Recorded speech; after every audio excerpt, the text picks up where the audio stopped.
Dovolite mi, da tudi jaz na kratko predstavim nekatere poudarke in pa seveda temeljna izhodišča programa zunanje politike za leto 2011 do leta 2025. Zakaj tako dolgo obdobje? Zato, ker politika se praviloma, strategija politike se ne izvaja na mandatno-političnih nacionalnih projektih. Pri pripravi tega programa smo izhajali iz preprostega dejstva, da se je zaradi kupice težav, ki so se nakupičili finančne krize zahodnega sveta, nove geopolitične razporeditve moči in izjemnem razvoju informacijske tehnologije, mednarodna politika dobila izrazito nove razsežnosti. Na ministrstvu se soočamo z vedno večjimi pričakovanji prebivalstva in gospodarstva po kakovostnem servisu slovenske konzularne diplomatske mreže, ki ga pa država z obstoječimi sistemi nekako v celoti ta trenutek ne more zagotoviti. Globalizacija je odprla novo pot in hitrejše mreže svetovne interakcije, zato se mora temu prilagoditi tudi moderna diplomacija, ki sprejema nove, moderne načine obvladovanja hitrosti in pa količine informacij. Zato slovenska diplomacija v 21. stoletju nujno spremeni na način, da se modernizira, racionalizira in zelo pomembno dosega velike rezultate. Zato smo oblikovali 6 strateških ciljev delovanja slovenske zunanje politike. Prvi stebr, varovanje interesov državljanov in gospodarstva, vedno in povsod. Razviti dobre odnose s ključnimi igralci v regiji in na svetu, soustvarjati in braniti slovenske interese v NATO, OVSE, Evropske uniji in OZN, zavarovati in promovirati vladavino prava človekovih pravic na vseh področjih. Številka 5. Izboljšanje okoljskih norm, zagotavljanje energetskih virov za Slovenijo v kratkoročnem pogledu in pa trajnostni energetski razvoj v dolgoročnem pogledu. In pa 6. Zadnja, vendar ne najmanj pomembna, je pa modernizacija in učinkovito izvajanje slovenske zunanje politike z tega konkretnih in velikih mislim na organizacijo Ministrstva za zunanje zadeve. Dolgoročna zunanje politična strategija Republike Slovenije temelji na neodtujljivi pravici Republike Slovenije, da skladno z vsemi mednarodnimi sprejemnimi dokumenti skrbi za varnost države in za blagostanje njenih državljanov in gospodarstva. To je temeljni postulat, od katerega politika ne bo odstopala. Na kakšen način bomo to izvrševali? To pravico bo Republika Slovenija izvrševala s spoštovanjem univerzalne deklaracije o človekovih pravicah, vladavine prava, z upoštevanjem zemeljske integritete vseh suverenih držav po principu miroljubnega reševanja sporov. Zato smo izdelali dolgoročno strategijo zunanje politike kot nacionalni dokument, ki služi kot trajno vodilo interesom države in ne strank in določenim parcialnim političnim interesom.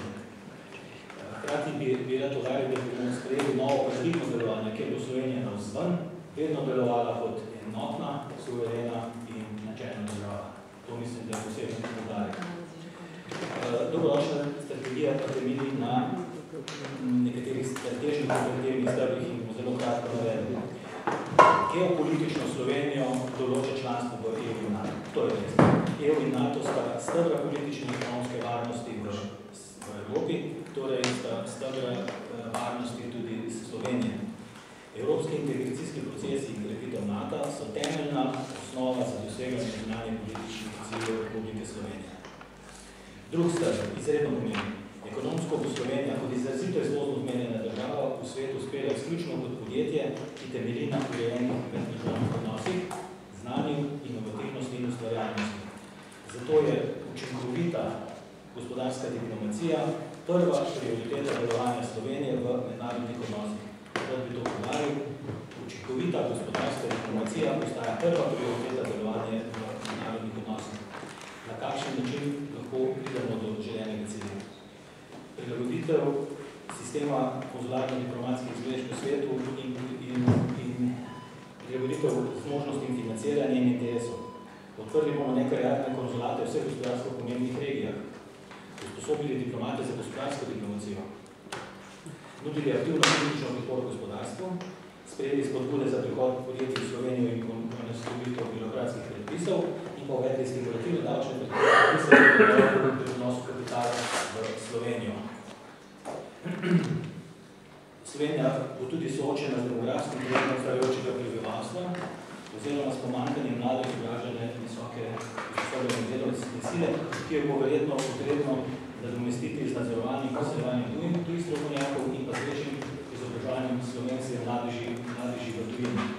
Mi vidimo postopno multikulturnost kot priložnost ustvariti na neznanju temelječo družbo in se ne bojimo tega pojava. Naslednja postavka je čisto in zdravo okolje kot ključ za dobrobit naše države in naših državljanov. Okolje se nikoli ne more postaviti izključno kot notranji politični problem. Zakaj? Zato, ker okolje ne pozna meja in Slovenija mora načelno v zunanji politiki vedno se zavzemati za ohranitev čistega okolja v regiji in v svetu. To je postulat tega dokumenta. Seveda na koncu nič od naštetega ne gre uresničevati, če ne bomo delovali skladno s civilizacijskimi normami in vrednotami, za katere se zavzema Slovenija v svetu in na katerih temelji naša država. To pa so vladavina prava in spoštovanje človekovih pravic. Tukaj se navezujem na uvodno izvajanje gospoda predsednika in gospoda Čebulja. Za te vrednote se bomo pa aktivno zavzeli v delovanju odborov EU, NATO in prioritete področja delovanja v Združenih narodih in v OVSE-ju. Seveda podpiramo kratkoročno tudi aktivno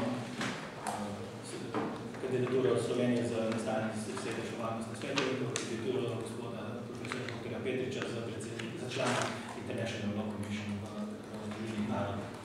Toliko kratko kot izvleček programa. Program je tule na 200 straneh, tako da želim. Hvala lepa.